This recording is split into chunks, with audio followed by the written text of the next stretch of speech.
Hi, I'm Doug Bowles, president of the Indianapolis Motor Speedway. Thank you for listening to Behind the Bricks. We're excited to bring you this exclusive and entertaining content about the world's greatest racetrack. Keep listening, and I hope you enjoy this episode.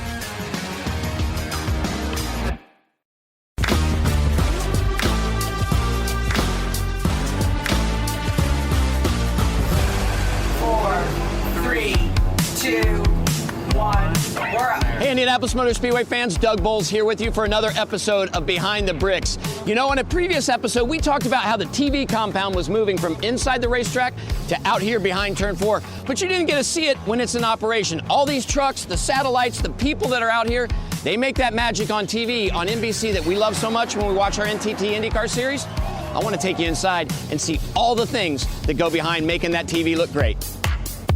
So I'm now down here in the heart of the TV compound where it all begins. That TV you see at home, it starts right here. And I'm going to bring in Kevin Sublett, who's the president of IMS Productions. He goes on the road, takes care of all of this for the NTT IndyCar Series. And he's been here 13 years just like I have. Thanks for giving us a little bit of a tour. It's a busy time for you. So where does everything begin? Well, we got to get parked, got to get power, and then of course we have to go to fiber. We have about 125 to 175,000 feet of fiber optics. All these fibers connect out in the field. It brings back our cameras, it feeds video, and any audio that you're hearing from our announcers is all over fiber optics. So can we go check out some trucks? Absolutely. So you probably often wondered how they get those cameras right up next to the racetrack, right next to the cars as they swing by. Well, that starts right here in the robo room. Talk a little bit, Kevin, about what's going on in here. So for the 500, we'll actually have 10 robotic cameras out. So Kevin Rogers, as you can see, is coming out of turn 2, and he's right up on the wall. So it's where we cannot put a human, it's too dangerous, and you can't make that pan fast enough to cover the cars. We are in the sub-mix room where all the sound takes place. This looks like an EDM concert soundboard, and it looks like it's an awful lot of work to keep up with what the directors are saying to make sure the sound matches the video. That's why we've got the best in the business right here, Rob Sweeney.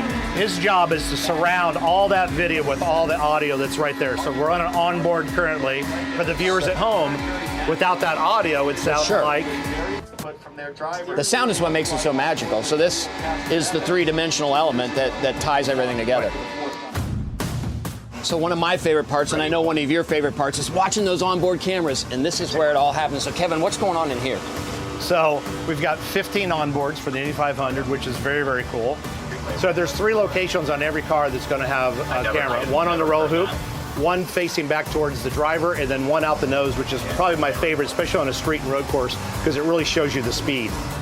So somebody's controlling those cameras from in here, which one you want, and is the producer or director asking them where to go, or are these guys kind of independently making those decisions? So these guys, especially if it's going to come up on a pass and you have a camera on board, they actually go ahead and make the pan with it.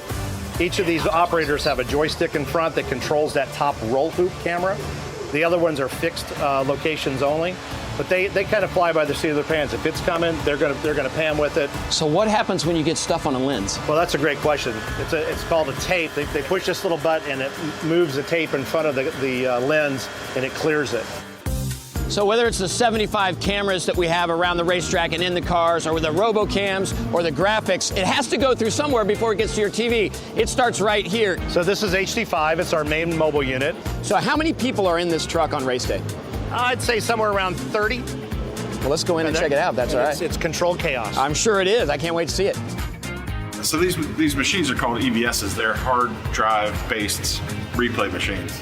So I can be showing this to production, but I'm still recording what's going on the track, so we never have to break record like we used to when they were actual videotape machines in here.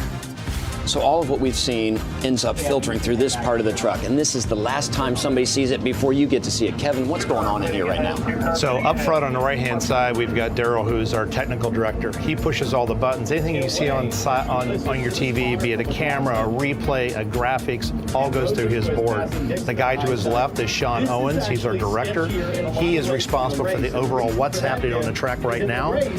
We have Renee, the producer, next to him. Renee's job is to tell the overall storytelling. What's happening? What is the behind-the-scenes drama that's playing out? And she's the one who's telling Sean what needs to be done, what's going to go in the air. Then you have the guy back here in the back who is our pit producer. He's got 3 pit talent and 3 cameras running around trying to find all the drama, all the storytelling. He tells Renee, Renee tells Shano, Shano tells Daryl. It goes on the air. So there's over 300,000 people here for the Indianapolis 500 and millions watch it on TV. And all starts with Kevin Sublett and his team at IMS Productions. Kevin, thank you for taking us through here, and best of luck on Sunday for this year's 107th running. It's my pleasure. I'm really glad you're able to come out. And just for the fans out there, I think this guy is probably the biggest ambassador, not only for the Indianapolis Motor Speedway, which he loves, but also IndyCar. And I really appreciate your time. Well, thank you, Kevin. Fans, look forward to seeing you here at the racetrack soon, or once again on Behind the Bricks, when we show you some of the great things that you don't see when you're just looking at cars on track. Thank you, fans, for listening to this episode of Behind the Bricks. We look forward to bringing you more exciting content about the Indianapolis Motor Speedway soon.